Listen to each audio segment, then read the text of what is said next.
안녕하십니까. 겨울인생입니다. 새해 복 많이 받으십시오. 명절 연휴가 시작이 되었습니다. 지금 또 귀경길에 계신 분들도 계실 텐데 모쪼록 안전운전 하시고요. 사랑하는 가족들과의 해우를 원 없이 즐기시는 대명절이 되시길 기원드리겠습니다.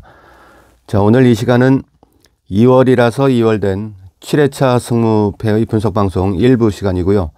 7회차에 편성된 세리에 A 모든 경기의 이야기들로 꾸며보겠습니다. 2월판이다 보니 1등 적중금이 아마 15억에서 20억 정도가 예상이 됩니다. 지금 방송을 듣고 계시는 시청자님들 가운데에서 독식 1등이 나올 것으로 전망을 해보면서 겨울인생의 축구 이야기 채널의 명절 승무패 분석 방송을 출발해 보겠습니다. 1번 경기를 시작으로 2월된 승무패 기나긴 여정을 출발해 보겠습니다. 먼저 그래프를 보았고요. 이 그래프가 사실인지 정말 역대급의 네임드 그래프라는 생각이 들고 라치오라는 팀 이름이 투드님들에게 얼마나 강인하게 각인되어 있는지를 대변해주는 1번 경기의 그래프라는 생각이 들었습니다. 한쪽으로 너무 편중되었다는 생각이 들죠. 이런 경기는 사실 전반 라운드에서 펼쳐졌던 1차전을 한번 들여다볼 필요가 있지 않나 그런 생각이 듭니다.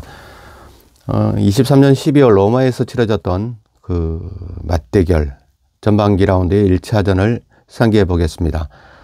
아직도 원정에서 단 한 번의 승리가 없는 칼리아리지만 그 당시에도 당연하게 원정에서 승리가 없었겠죠. 아직도 원정에서 단 한 번의 승리가 없는 원정 성적으로만 본다면 최하위 칼리아리를 로마로 불러놓고 1대 0으로 접전 끝에 승리를 거두었던 라치오입니다. 라치오에게 노마크 찬스를 내줄 뻔했던 위기가 전반 중반에 있었죠. 뒤에서 쓸데없이 잡아당기면서 칼리아리의 마쿤보가 퇴장당했던 시간이 전반 27분이었습니다. 그 이후로 70분 동안 경기가 마칠 때까지 라치오는 약속의 땅 스타디오 올림피코에서 단 한 점도 메이드하지 못했고요. 칼리아리 삼선에게 철저히 봉쇄를 당했다는 생각이 듭니다.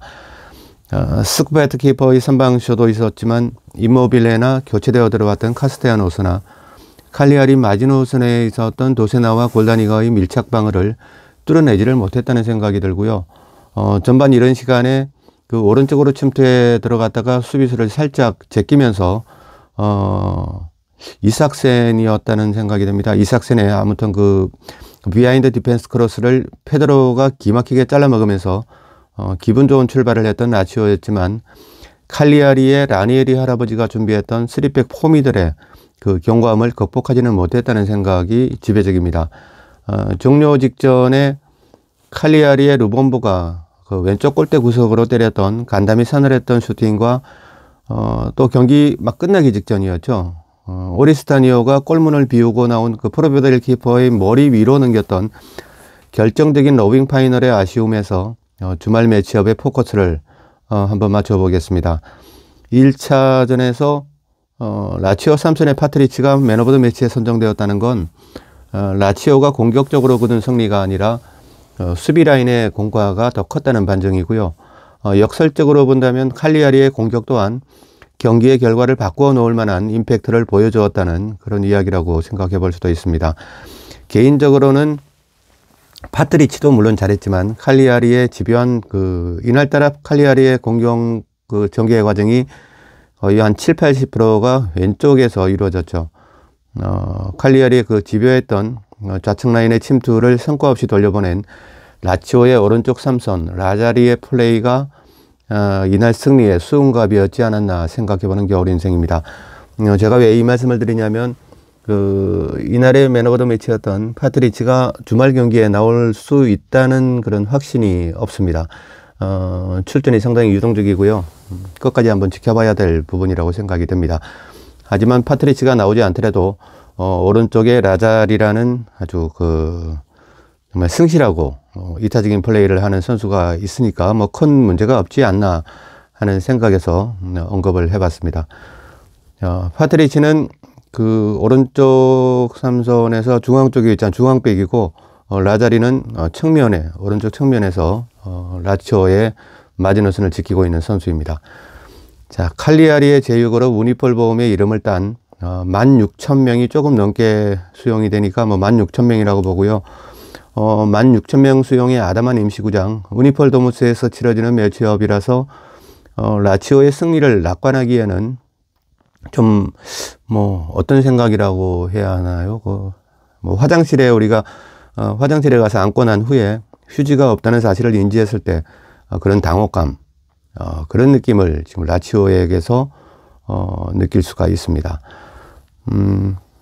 라치오가 원정에서 그런 좀 부침을 겪는 패턴이 간혹 보이죠.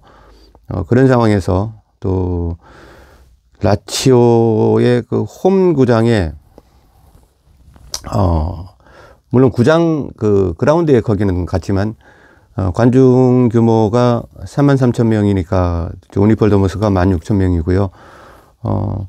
왠지 좀 낯선 분위기이지 않을까 그런 생각이 들어서 라치오가 원정이지만 좀 결과가 어떻게 나올지 장담할 수는 없겠지만 쉬운 느낌은 들지가 않습니다. 칼리아리의 올 시즌 우니폴 도무스의 성적이 11번의 경기 중에서 단 4번의 패배를 기록했고요. 그 팀들의 이름이 인터밀란, AC밀란, AS 로마, 토리노입니다. 자, 라치오가 이 네 팀과 어깨를 나란히 할 수 있는 5번째 칼리아리의 홈 패배를 이끌어낼 수 있을지 상당히 궁금한 경기고요. 칼리아리의 선전이 예상되는 주말이긴 하지만 오리스타니오의 부상 회복이 늦어지고 있는 부분은 라니에리 할아버지 감독님께서 용병술의 한 조각을 잃어버린 상황임은 분명해 보입니다. 오리스타니오 같은 경우는 전반에 선발 라인업으로 나와서 끝까지 가는 스타일이 아니고 좀 부침을 겪는 그 포지션에 좀 멀티 자원이라고 볼 수가 있죠. 공격과 중원 그리고 때로는 삼선에도 한번 나온 적이 있습니다. 이 오리스타니오의 부상 회복이 늦어지고 있다는 건 라니에리 감독이 결정적인 부분에서 용병술의 그 어떤 한 조각을 꺼내지 못하는 상황이 분명히 올 거라고 보여집니다. 라치오 또한 1차전의 맨 오브 더 매치였던 삼촌의 파트리치의 출전은 상당히 유동적이고 중원의 게임 메이커 로벨라의 그 경고 누적 결장은 마우리치오 사리 감독에겐 아쉬울 법한 그런 매치업으로 사료가 됩니다. 그래도 임모빌레와 카스테야노스라는 걸출한 피니셔들을 보유한 라치오에게 승리의 여신이 억지로라도 좀 웃어줄 것 같은 경기로 보여지기는 합니다. 하지만 잘 나가던 그 볼로냐와 제노아도 잘 나갔죠. 그 볼로냐와 제노아도 홈에서 우니폴 도무스에서 잠재웠던 칼리아리의 그 홈 경기력이라고 합니까? 아니면 우니폴 도무스에서의 경기력이라고 해야 될지 모르겠는데 아무튼 이 칼리아리의 우니폴 도무스라는 부분에서 라니에리 감독의 도발적인 승리 또한 배제할 수는 없어 보이는 1번 대상 경기로 사료가 됩니다. 자, 다음은 6번 경기로 가보겠습니다. AS 로마. 최근에 그 데레슈 캡틴이 부임한 후에 로마는 그 일신 후 일신, 그 말이 딱 맞지 않나 생각이 듭니다. 다르게 표현할 말이 없고요. 정말 로마는 지금 일신 후 일신하고 있는 상황입니다. 로마가 홈으로 불러들이는 팀은 현재의 전력으로만 본다면 지구에서 가장 최강팀, 인터밀란입니다.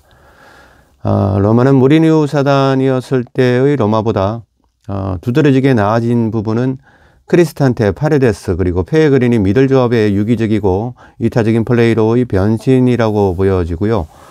루카쿠는 여전해 보이지만 디발라와 엘사라위의 그 골 결정력은 상승세의 사전적 의미보다 훨씬 더 피니시에서 집중력이 오름세를 타고 있다는 생각입니다. 잘하고 못하고를 떠나서 감동만 바뀌었을 뿐인데 한 팀의 그 전술의 행위 공간과 A 전술의 중심축이 이렇게까지 이동할 수가 있는지 놀랍기만 합니다. 자, 아무튼 그 데로시 캡틴의 로마 입성은 대성공작으로 개봉 중이고요. 뉴 캡틴 그 영입 후에 로마는 3전 3승 그리고 8골을 넣었죠. 8득점 2실점이라는 공격적이고 파워풀한 퍼포먼스를 보여주면서 어느새 5위까지 올라와 있습니다.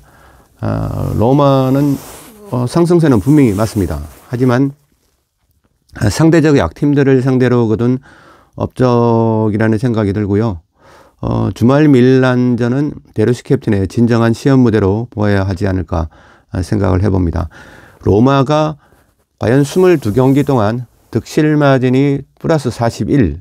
야, 정말 이건 뭐라고 설명해야 될지 모르겠습니다. 22경기 동안에 득실 마진이 플러스 41이란 건 거의 일방적으로 천상천하 유아독점 모드에 돌입했다고 볼 수가 있습니다.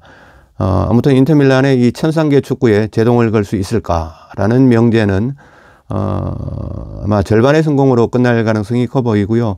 인터밀란의 경이로운 득실 마진의 원동력은 경기당 2.5득점에 가까워져 있는 마르티네즈, 튀랑, 차라노글루의 막강 공격력에 힘도 있지만 이것도 물론 개인적인 생각입니다. 하지만 그 아체르비, 바스토니 그리고 파바르, 데버리가 이끄는 팀 마지노슨이 만들어내고 있는 통곡의 벽들이 있었기 때문에 세리에 A의 그 어느 팀도 범접할 수 없는 인터밀란만의 뉴캐슬을 완성하고 있다는 생각이 듭니다. 22경기 동안 실점한 부분이 그러니까 10골을만 내주었다는 건 한 경기당 0.5골도 되지 않는 공격력이야 기복이 있을 수 있지만 이 수비력이 꾸준하게 한 경기당 0.5골도 내주지 않고 있다는 것은 정말 이 부분들은 우리가 분석으로서 다 하지 못하는 어떤 인터밀란만의 그 삼선의 힘이 있다고 생각합니다. 비록 밀라노가 아닌 로마에서 휘슬이 울리는 매치업이지만 인터밀란의 압도적인 그 골메이킹 과정들로만 TV 화면이 채워질 것으로 보이고요. 로마의 테로시 캡틴의 신선한 반격 또한 간헐적으로 밀란을 위협하면서 스타디오 올림피코를 홈팬들의 함성으로 채워가지 않을까 사료가 됩니다. 데로시 캡틴이 지금 부임하고 4경기죠. 한 경기는 프렌들리 매치업이니까 빼고 3경기에서 8골 2실점은 분명히 로마가 달라진 부분이라고 생각을 합니다. 아무리 상대적 약팀이라 하더라도 무리뉴의 로마가 이렇게 공격에 편중하는 팀도 아니었고요. 아무튼 그 무게 중심이 수비, 그러니까 3선에서 수비에서 공격적으로 좀 옮겨온 것 같은 그런 로마를 느낄 수가 있습니다. 분명히 인터밀란의 좀 지배적인 압도적인 점유율과 그리고 공격 전개 과정들이 우리가 그 TV를 보다 보면 그런 화면들만 보이겠죠. 하지만 이 데로시 캡틴의 전술을 아직 3경기만 봐서는 잘 모르겠습니다. 솔직하게 그런 뛰어난 전문가도 아니고. 근데 경기를 보는 눈만으로 봤을 때는 분명히 지난 로마와는 달랐고요. 그래서 이 좀 간헐적으로 밀란을 위협하는 부분이 나오지 않을까 그런 생각이 듭니다. 그래서 스타디오 올림피코를 가득 채운 홈팬들의 아마 열광적인 그런 성원을 받아가면서 게임을 치르지 않을까 생각이 듭니다. 완전히 다른 팀이 되어버린 데로시 로마의 전방 압박에 밀란의 인자기 감독이 말려든다면 뜻밖의 결과가 전망되기도 합니다.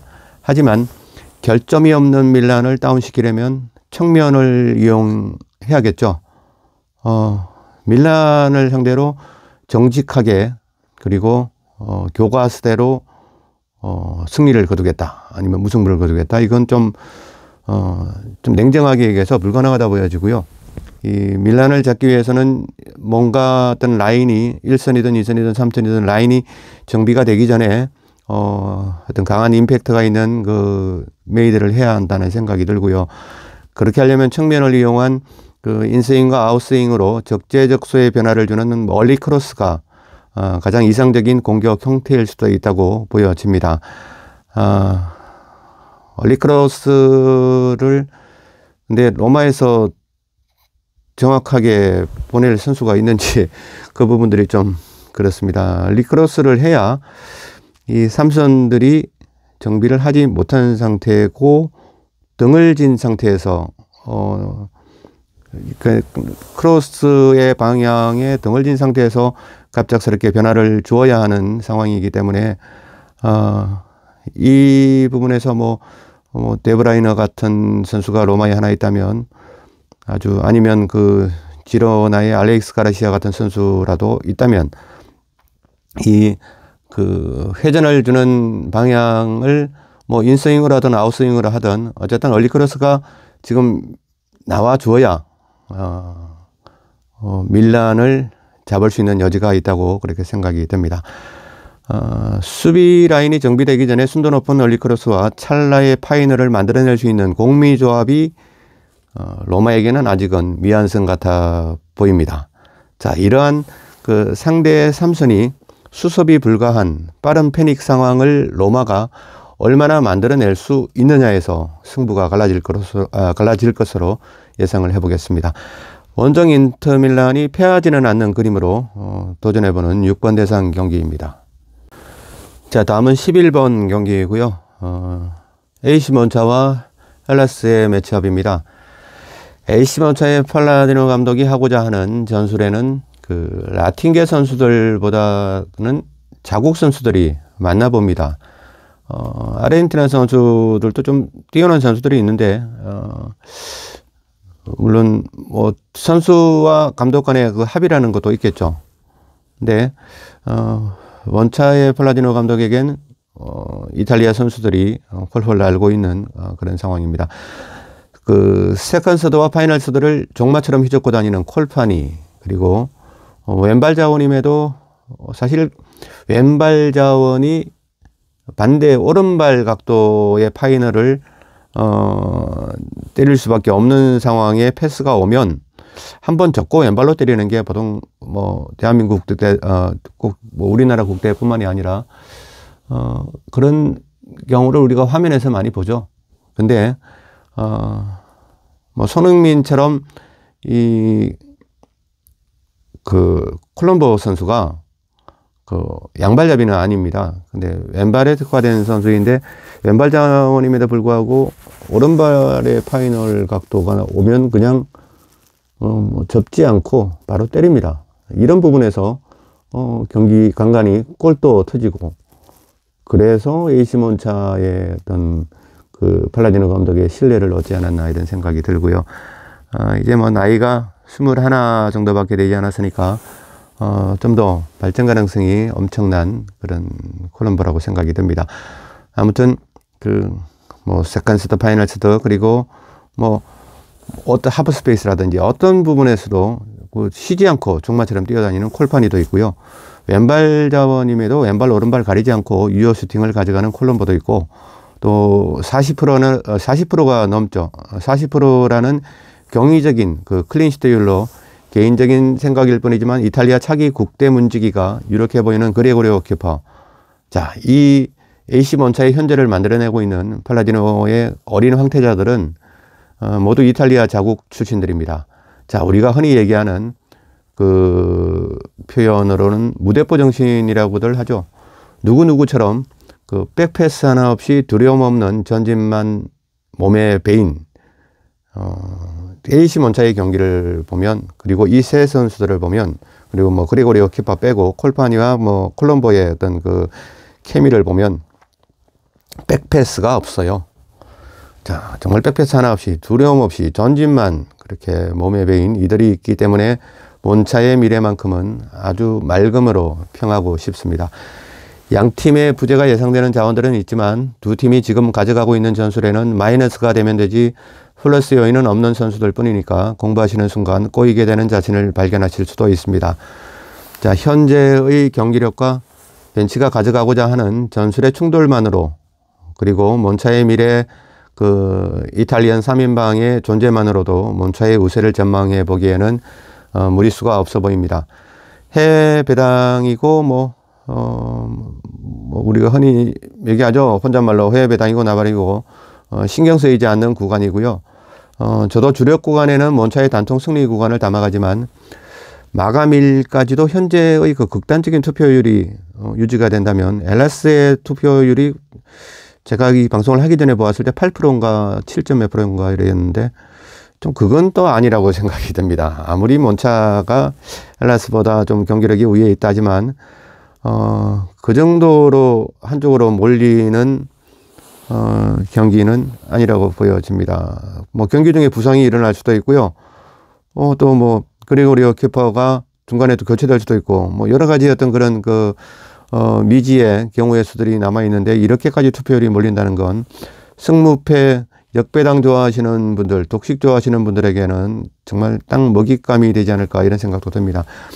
10%조차도 안 되는 개꿀맛 같은 헬라스의 그 짧은 짝대기를 독식 조합의 효자 구간으로 한번 이용을 해볼까 이렇게 생각을 하고 있는 예정입니다.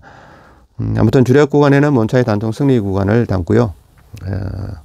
뭐 회원님, 그 시청자님들께서 개인적인 또 공부를 하시고 거기에 또 개인적인 기호에 맞는 선택들을 하시겠지만 저는 그 독식 투표 구간, 그러니까 뭐 좀 소액으로 독식으로 가볼 만한 구간에서는 헬라스의 이 짧은 짝대기도 좀 유용하게 쓰이지 않을까 그렇게 생각을 해봅니다. 자, 주력 복식엔 홈 몬차의 승리 구간, 손가락을 빨더라도 혼자 먹겠다 독식 구간에는 원정 헬라스의 말도 안 되는 대박 짝대기 구간을 가져갈 생각이 확고한 겨울 인생입니다. 자, 13번 경기는 그 연휴 끝자락인 월요일 새벽에 펼쳐집니다. 정말 신선한 세리에의 바람을 불어넣고 있는 제노아가 아탈란타를 홈으로 불러드립니다. 새해 들어서 그 제노아가 패하는 걸 보신 분이 계십니까? 직전 8경기 동안 패배를 잊어버린 질라디노 감독의 제노아고요. 8경기 연속 무패 과정에서 구드문드손이 4골을 넣었고요. 그리고 구드문드손의 투톱 파트너죠. 레테기는 직전 3경기에서 2골을 메이드하면서 제노아의 그 엽기적인 상승세를 이끌고 있습니다. 빅리그의 성격 시전의 행보라고 하기엔 정말 믿기지 않는 그런 퍼포먼스를 보여주고 있는 제노아입니다. 홈에서 역사를 써내려가고 있는 부분은 더욱 경이롭습니다. 자, 스타디오 루이지 페라리스에서요. 그 마지막 패배가 4개월 전에 AC 밀란과의 8라운드였고 지금이 23라운드죠? 24라운드입니까? 뭐 팀에 따라서 23라운드도 있고 24라운드도 있고 아마 그럴 겁니다. 아무튼 이 루이지 페라리스에서 마지막 패배가 4개월 전 10월 8일인가 아마 그럴 겁니다. 4개월 전에 AC 밀란과의 8라운드라는 건 그 이후로 홈에서 단 한 번의 패배도 없었고요. 그 이전으로 보더라도 개막전이었죠. 피오렌티나에게 패했을 겁니다 아마. 그러니까 홈에서 단두 번의 패배가 제노아의 지금 현재라고 생각하시면 되고, 또 밀란전에 그 0대1로 패했었는데 그 부분도 경기를 보면 87분에 VAR 판독 끝에 내려진 그 플리시치의 골이었지만 사실 이 골도 주심의 성향에 따라서 핸드볼 파울을 불어도 뭐 밀란으로서는 찍소리도 못하는 그런 상황이라고 생각을 합니다. 근데 뭐 이날 심판의 성향이 그 정도 가벼운 핸드볼은 뭐 파울로 생각을 하지 않았겠죠. 그렇게 생각하고요. 시즌 전체로 확대를 해보더라도 홍 개막전에서 피오렌티나에게 내준 패배 하나, 그리고 4개월 전에 AC 밀란에게 정말 석연찮은 판정 속에서 이루어졌던 패배 하나, 이렇게 딱 두 가지입니다. AC 밀란전에서 만약 패하지 않았다면 개막전에서 홈 개막전에서 패하고 지금까지 단 한 번도 홈에서 패하지 않았던 그런 제노아가 현재의 제노아가 될 수가 있겠죠. 아무튼 엠폴리, 그러니까 아무튼 그 홈 경기, 그리고 그 홈구장이 루이스 페라리스에서는 황제 같은 제노아입니다. 엠폴리전의 퇴장 징계로 나서지 못하는 더 윈터의 오른쪽 3선의 빈자리가 많이 아쉬울 수도 있겠지만 중앙에 볼리아코를 오른쪽으로 돌릴 수도 있으니까 뭐 큰 데미지는 없어 보이리라 사료가 됩니다. 드라구신이 토트넘으로 떠났기 때문에 다소 염려가 되었던 제노아의 삼선이라고 볼 수가 있고요. 하지만 드라구신이 떠나고 나서, 드라구신을 보내고 나서 더 날아다니고 있는 제노아의 삼선입니다. 그리고 또 드라구신이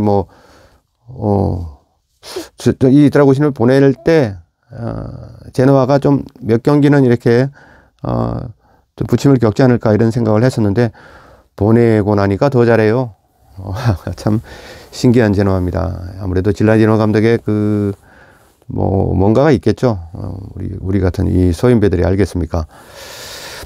아무튼 홈으로 불러들이는 상대가 리그 4위 아틀란타이기는 하지만 나이지리아가 결승에 진출을 했기 때문에, 나이지리아가 결승에 진출을 하면서 희비가 엇갈리는 세리에 A 팀들이 많습니다.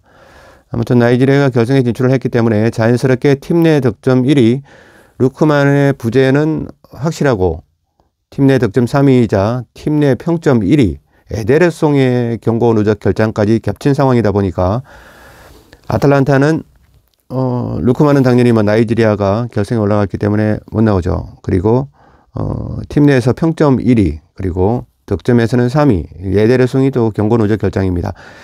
자, 이 A 라인업의 구성은 할 수도 있겠지만 상당히 좀 힘들어지는 아틀란타이고요.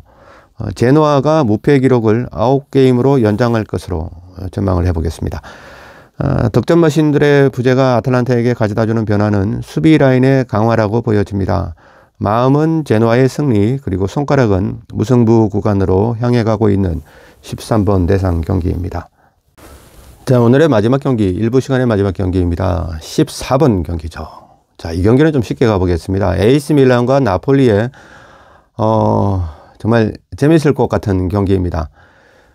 이 경기는 좀 특이한 게 밀란의 축구의 쟁, 그리고 나폴리의 오시멘이 지금 조국 나이지리아를 위해서 결승전을 치르는, 그러니까 결승전을 치르고 있을 그 같은 시각에 두 선수의 소속 팀끼리는 밀라노에서 한 판을 뜨게 됩니다.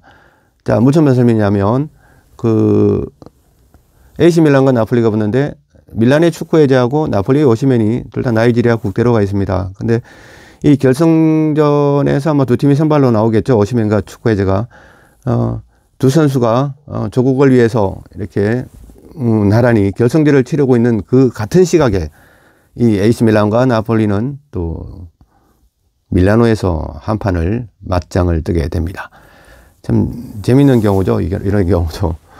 두 선수의 무사 귀환을 위해서 사이좋게 무승부로 끝내주면 안 될런지 모르겠습니다. 제가 무승부를 단통으로 갈지 아니면 좀 생각을 하고 있는데, 경기가 너무 기울어 있어서 이 경기도 대체적으로 2월판이라서 꼭 드시고 싶어서 그런 건지, 아니면 정말 고액으로 쫙 깔아버리는지 몰라도 이렇게 세리에 A 경기를 보면서 대체적으로 그래프가 너무 기울었습니다. 배당상으로나 아니면은 두 팀의 전력상으로 이렇게까지 꼭 기울여야 될까 하는 그런 경기들도 너무 기울어 있고, AC 밀란과 나폴리의 경우도 마찬가지죠. 나폴리의 승리 구간이 지금은 어떻게 변했는지 모르겠지만 7% 정도 되던데요. 아까 보니까. 야, 이건 정말 참 욕심을 낼 수밖에 없는 그런 퍼센테이지가 자꾸 출몰이 됩니다. 또 정말 자성자박의 어떤 그런 결과가 될지 몰라도 항상 말씀드리지만 적중한다는 것이 의미가 있는 그런 승무패는 아니라고 생각합니다. 승무패에서 3등, 4등 적중을 하면 뭐합니까? 몇천 원 받아서 뭐 하시게요?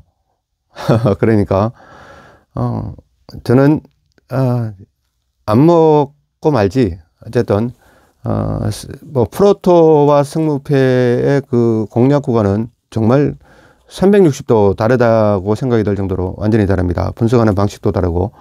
어쨌든 승무패는, 가능성이 있는, 그렇다고 말도 안 되는 그런 거 말고, 가능성이 있는 역배 구간이 아니라 짧은 짝대기 구간을, 한 3경기, 4경기 정도만 잘 잡아내도, 다른 경기들의 어떤 그런, 결과들과 맞물려서 독식으로 갈 수 있는, 그런 상황이 생긴다고 생각합니다. 이 밀란과 나폴리의 경기도 이렇게까지 그래프가 기울어져야 하는 그런 경기는 아니라고 생각을 합니다.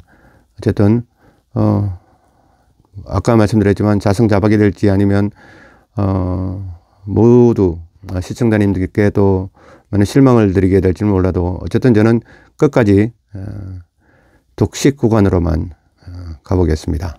그러니까 회원 시청자님들이 개인적으로 공부하시는 구간과 좀 일치가 되는 구간들은 몰라도 달라지는 구간들은 잘 생각해 보시고 선택을 하시기 바랍니다.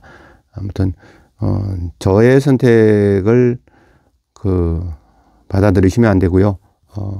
시청자님들의 선택을 가장 우선시하고 나머지는 참고만 하시기를 부탁드리겠습니다. 아무튼 이날 경기가 도베리 주심이죠. 도베리 주심의 은총을 빌어보는 겨울 인생입니다. 자, 크라바치엘리아는 복귀했으니까 나폴리로서도 해볼 만한 매치업이라는 생각이 들고요. 김민재가 나간 뒤에 지금 나폴리의 가장 큰 문제는 김민재가 나간 뒤에 백약을 처방해도 약효가 없는 나폴리의 왼쪽 삼선의 그 딜레마라고 생각이 됩니다. 마자리 감독이 해안을 내놓을 수 있다는 그 왼쪽 삼선에 예전에 그 김민재 존에 어떤 솔로몬의 지혜를 가지고 나올지 몰라도 이 마자리 감독이 이 부분에 대해서 만약에 해결이 된다면, 김민재 존이 해결이 된다면 아마 이 경기는 밀란이 쉽게 승리를 거둘 수 있는 경기는 아니라고 보여집니다. 3박 4일을 차도 무승부로 기결될 가능성도 있고요. 아니면 밀란이 전력이 미세하게 우세하다고 보여집니다. 특히 포워드 라인에 3인방들의 비교를 하면 밀란이 우세하긴 하죠. 특히나 또 홈이고 이런 부분들을 생각하면 밀란을 선택하는 게 맞는 경기이긴 하지만 너무 투표율을 보면 이게 승무패가 아니라면 굳이 이런 생각을 할 필요가 없는데 나폴리가 어디 허접 쓰레기 팀도 아니고 무슨 10%도 되지 않는 이런 경기는 물론 그만큼 가능성이 없다는 거겠죠. 아무튼 저는 또 그쪽으로 한번 공략을 해볼 생각입니다. 14번 대상 경기는 저는 1번 경기와 14번 경기를 크로스 배팅 할 예정이고요. 크로스 배팅 아시는 분들은 아시죠? 한 경기만 무가 나오면 두 경기가 다 맞는 그런 배팅을 할 생각입니다. 승패무 그리고 무승패. 자, 두 가지 경우의 수에 2월 판때기의 승부수를 한번 띄워보겠습니다. 이상으로 세리에의 모든 경기에 사연을 담은 겨울 인생의 축구 이야기 7회차 승무패 일부 시간을 마치겠습니다. 오랜 친구들 만나러 가실 시간이시죠? 마음마저 바쁘신 시간이니까 구독과 좋아요 신경 쓰지 마시고 한시라도 바삐 채비하셔서 짧은 연휴 기간이지만 행복하게 보내시길 간절하게 소원드리겠습니다. 새해 복 많이 받으시고요. 지금까지 겨울인생이었습니다. 2부 시간에 프리미어리그 경기들로 다시 만나 뵙겠습니다. 감사합니다.